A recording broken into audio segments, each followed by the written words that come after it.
My name is Nick Vavis. I'm setting out on a journey through the Diocese of Brooklyn and Queens. My goal? To visit 8 parishes in one day and show you why we live in a city of churches. Now, in case you missed it, here's my day so far. I began my journey with a visit to St. James Cathedral in downtown Brooklyn, and there was no better place to start than the seat of the diocese. I then made my way to nearby St. Boniface, where Father Joel Warden shared some of the history of his church. I then began making my way to Astoria, Queens, for my next stop, Our Lady of Mount Carmel. Hey everyone, and welcome back to City of Churches as I make my way through the Diocese of Brooklyn and Queens. Now, I just arrived here in Queens and I've got 3 churches to visit today before I head back to Brooklyn. I got here a little bit early because I'm not that familiar with the area and I've got no time to waste figuring out where I'm going. My first stop, Our Lady of Mount Carmel here in Astoria. Now, Astoria was originally named Hallett's Cove, After its original landowner, William Hallett, who settled there in 1659. Now, in order to persuade John Jacob Astor to invest $2,000 in the neighborhood, an offer was made to rename the area after him. Not only did he only invest $500, he also never set foot in the neighborhood. However, his name still stayed. The 1960s saw a large number of ethnic Greeks from Greece, Albania, and Cyprus, giving Astoria the largest Greek population in New York City. The Greek cultural imprint can be seen in the numerous Greek restaurants, the bakeries, tavernas, and cafes, as well as several Greek Orthodox churches. With perhaps 30,000 residents claiming Greek heritage, Astoria has one of the largest concentrations of Greeks outside Greece.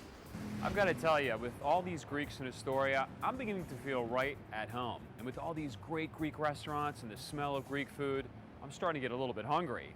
I'm thinking I might stop in. Nah, I'll have to save that for later. I have to get over to Our Lady of Mount Carmel. Come on.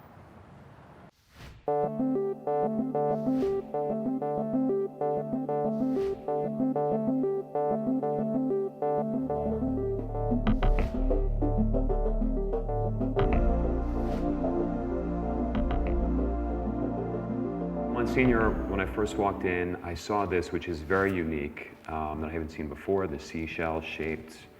Tell me what this is called and what this is that I'm looking at. This is called a holy water stoop or a holy water font. And the tradition is we bless ourselves with holy water when we enter any church. And this happens to be in the shape of a large seashell, which is a sort of a medieval decorative element referring back to John the Baptist and using a shell to baptize people. So these enormous shells. Okay. It's rather elaborate and it's different. And of course, baptism is where a person is initiated into the sacramental life of the church. So we have them right here at the doors of the church as people enter. So if you want, we could walk into the church. I'd love to. I'm excited. Okay, let's go.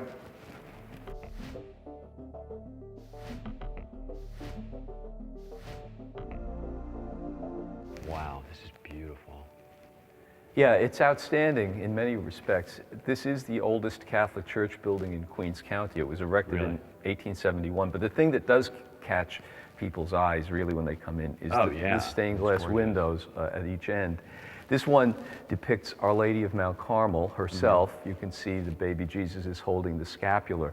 And the devotion to the scapular is that anyone who would be wearing the scapular in the state of grace and with the proper dispositions would have the grace of final perseverance at the moment of death. So that's why they depict souls coming out of purgatory and so forth. And then down below, the row of saints represents significant saints in the life of the parish devotion at the time. So in the middle is St. Joseph, because the Sisters of St. Joseph staffed this school for many, many years. And St. Patrick is on the far right, because substantially at the time it was built, it was an Irish parish. St. George on the far left, representing the English, St. Agnes and St. Veronica, very popular devotional saints at that time also. And is this all the original that was here when the church was constructed, that we're looking at, the altar and the stained glass? No, the altar and the stained glass in the building were actually part of the 1915 renovation of the church. Okay, that came a little The later. establishment of the church was 1841 was the 1841, parish. and was this even here? Where No, was the altar no. at that time? There was they had a wooden church on 21st Street for 30 years. Then they erected okay. this in 1871. And in 1915, they just extended back a little bit, created the current sanctuary, and added all the stained glass. They've managed to renovate this church several times, but they've always preserved the classic, they call it French Gothic character of The it. architecture. Yeah. And then right, I guess it's below the altar. I'm seeing the Last Supper, obviously. Exactly. Anything unique about that? Well, the Last Supper, of course, calls to mind the fact that every celebration of the Mass is a recreation of the Last Supper, the institution of the Eucharist. And once again, we consecrate the body and blood of Christ, and we share in it, as Jesus said to do at the Last Supper. So that's depicted there. And it was beautifully repainted about 15 years ago by one of our Hispanic parishioners who also did the stations. Oh, which I do want you to show me in a little bit because they're beautiful. Yeah. Can we see the side altars? Sure. I'm going to take a look at Yeah, some they're of the lovely. statues. Yeah. Maybe if we go down here. Sure. Again, it represents the devotion of the people. St. Joseph in the middle. Again, every Catholic church just about has St. Joseph, Right. Patron of husbands and fathers. To the right, St. Anthony, who helps me find lost objects all the time. I owe him a lot of money. Is that working well? Usually, if I'm Use one in devout my enough. apartment. And the one on the left is St. Anne with the young Mary. Again, these are very, very popular devotions. Interesting thing, the altar itself, the gold leaf on it, was actually repainted by one of our priests who is an artist himself. Oh, really? Father Joe Pham, he's a painter. And he has done a lot of work to help to restore the original Gothic touches in the church. Can we take a look at the Stations of the Cross are beautiful, and they're unique in that they're three-dimensional. Right. The colors are amazing. Right. Can we take a look at Sure. those if we walk Sure, around? they go all the way around the church. Okay. Yeah. The Stations of the Cross are probably among the, maybe this, after the Rosary, the most popular devotion in the history of the church. So every Catholic church has Stations of the Cross in some way displayed. And these probably go back to the 1871 church. These particular stations that Right. we're looking at, so they are original. They are, yeah. Wow, 1871. Yeah, and they were retouched about 15 years ago by a local artist, Raphael Kalal, and we think he did a beautiful job bringing out Yeah, such the details are amazing. details, the colors, very muted, very human looking, very, very well done. What did they look like before that, do you know? They had been, they were kind of a solid gray before that. Yeah. Oh, okay. Yeah. So this brings out a lot more of the humanity and Yeah. makes it a little more devotional for people. You did a nice job. Yeah. I haven't seen anything like that, the way Yeah. they're No, detailed. they're quite lovely. They're really nice. Yeah. And then the stained glass right next to that. Yes. Can you tell me a bit about this? The stained glass, particular? again, that actually goes to the 1915 renovation. And there are interesting 12 windows depicting the 12 apostles. However, it's the 11 that our Lord chose and St. Paul. So guess who they left out? St. Jude. Oh. But he's the patron of impossible causes, and he's one of the most popular. So at a subsequent date, they did put a statue of St. Jude on that altar there, right next to our Blessed Mother, compensate. to compensate for him not getting a window. So would this stained glass then be, because you said the altar was a newer addition, is this actually going back older when the church was first constructed? No, this is not, all the stained glass is 1915. So what was here before that? I really don't know. Probably similar to the clerestory windows on the second level, probably some kind of geometric design, I think.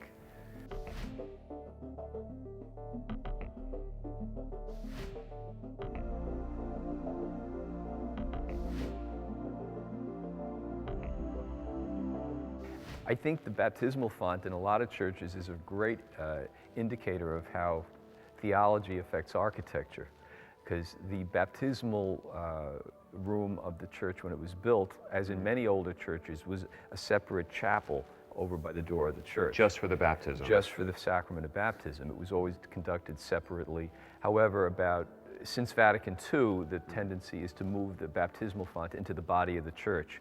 So probably about 20 years ago, this font was moved here. But it is the original font. It's beautiful marble, and it's decorated around the edge with the words of Jesus, "Let the little children come unto me and forbid them not." Okay. which is in English, not in Latin, which is interesting from that time period. And So normally from that time period, Latin would have been what's inscribed? the whole on a lot of liturgy those was in things? Latin, so Everything was many in things were in Latin. But where they could use English, they did. So a decorative art, they would. And it's decorated with lilies, flowering lilies, to represent the flowering life of grace in the life of the new Christian. It's really a very lovely font. And then the Paschal candle next to it is done in a Gothic style, so it picks up a lot of the Gothic elements on the interior and the exterior of the church. It's highly decorative, very beautiful, and we have probably close to 200 baptisms a year in this parish. I'm noticing behind you there's this sort of rope and pulley system. Oh, What yeah. exactly, what is that doing? Well, What are we maneuvering? that's I guess a token of an earlier age, a pre-air conditioning age. Those ropes go up to the clerestory windows, which Okay. at one time they would have been very important to open them up to allow air to come in. But honestly, this church is air conditioned, so we go with that instead of trying to manipulate those little So that windows works with now. ropes. Also, I see all around the building these murals of angels. What am I looking at? Right, well, yeah, just below the clerestory windows between each arch, there's a depiction of an angel holding the title of the first 14 mysteries of the Rosary, beginning with the Annunciation down there and going all around, all the way to the glorious mysteries. You know, the whole idea of a church is that you're entering into God's temple and God's house, and in the scripture it tells us that God in his temple is surrounded by myriads of angels worshiping him.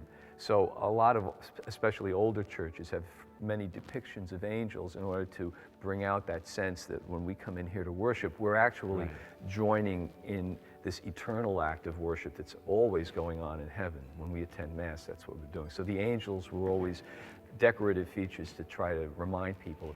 There's another beautiful stained glass window in the choir loft, and actually, if we go up there, that's probably the best overall view of the whole church, too. Okay, great. I'd love to see it. Can we go up? Yeah. Okay, that's all I do.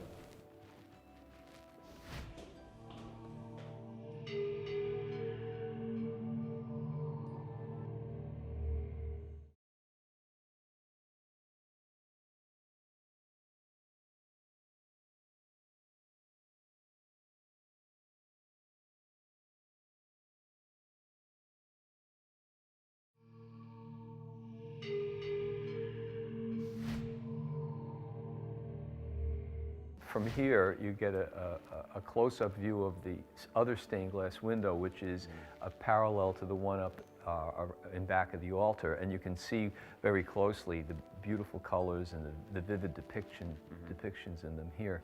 And they're really interesting because if you look at the names of the people they're dedicated to, it reflects even in the early part of the 20th century, the diversity, because you've not only got Murphy and Quinn, you've got Krauss and Zuzi, and you know, all nationalities were part of building this church. It was built by poor working people, but they gave their all to make sure it was beautiful. And like most Catholic choir lofts, they usually always have a depiction of Saint Cecilia holding a small organ because she's the patron of music. We have King David, who is with the harp, the Old Testament king who wrote the Psalms, and he's also a patron of music. And then the other saints reflect various forms of devotion. And the centerpiece is Mary and Jesus at the Nativity with the three kings and offering their gifts. Well, it gives great light to It does. to this area and to the pipe organ, which is massive. Yeah, it's enormous, and it is in working condition. It's a genuine pipe organ. How far back does this go? Well, there was, according to the records I have, there was a pipe organ in the 1871 church. I don't know if this is that or if this may have come a little bit later, but it could be original. Yeah. So that the sound travels right out over the church, and here is probably my this is a favorite. great view. Yeah, no, it's It my really favorite is. view of the church, really and truly. It gives you a sense of such uplift, which is what Gothic architecture is intended to do to begin with.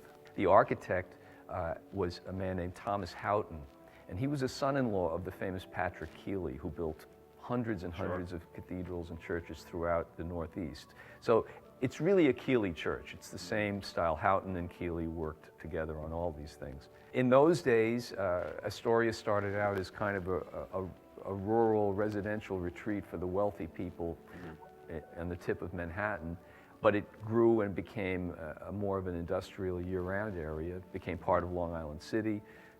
This has always been a large, densely populated, highly variegated parish, and today we have Mass in 5 languages. Wow. Yeah, we have, I believe we have 11 Masses total on the weekend all the time. Where did the parishioners worship before this was built? You said this was built in 71. 1871, so between 41 and 71. They had a wooden church on That was 21st the smaller Street. one that you said. Is Right. that still? No, the building isn't there, but there is a small cemetery of Oh, Our okay. Lady of Mount Carmel, which is still there. Not an active one, but that was adjacent to where the old church was. So we're one of the few parishes that has a parish cemetery in this diocese, although it's not used anymore. I read in an old newspaper that the location of this church was actually the place where the first broccoli farm in America was located. Really? Broccoli farm. Broccoli farm. What can I tell you? And Times now it's a church. changed. Yeah, now it's a exactly. church. It's a city Exactly. now. But it's just much more densely populated, and it's a real vibrant urban center now. And a lot of active, committed parishioners who really do great things. Astoria is a very vibrant community, and it's a place of great faith. I'm amazed we have so many people involved in so many ministries in this parish, but they're very proud of their church. This is the gem of the parish, and they really love it, and this is where we offer the Eucharist, and it's the center of our lives. Well, Monsignor, thank you so much. You're very welcome, Really, Nick. I can't tell you enough, Monsignor. Thank you. This Okay. was a great tour. God bless you. A lot of good stuff. Yeah, Thanks yeah, so yeah. much. And now when we leave, I'm going to go check out the outside again. Because Absolutely. The structure's beautiful. Yeah, take a good look at it. Okay, thank care. you. You want to walk me down since I have Sure. no idea Okay. how to get down from here? Thank you. Wow, what a beautiful church. I'm so glad I made it here to Queens. It was definitely worth a trip. Now I've got 2 more churches to check out before I head back to Brooklyn. Next up, Our Lady Queen of Martyrs, a Gothic church dating back to 1940, though its parish can trace its root back to 1912. Now I just have to figure out how to get to Forest Hills. Or maybe this way. Come on.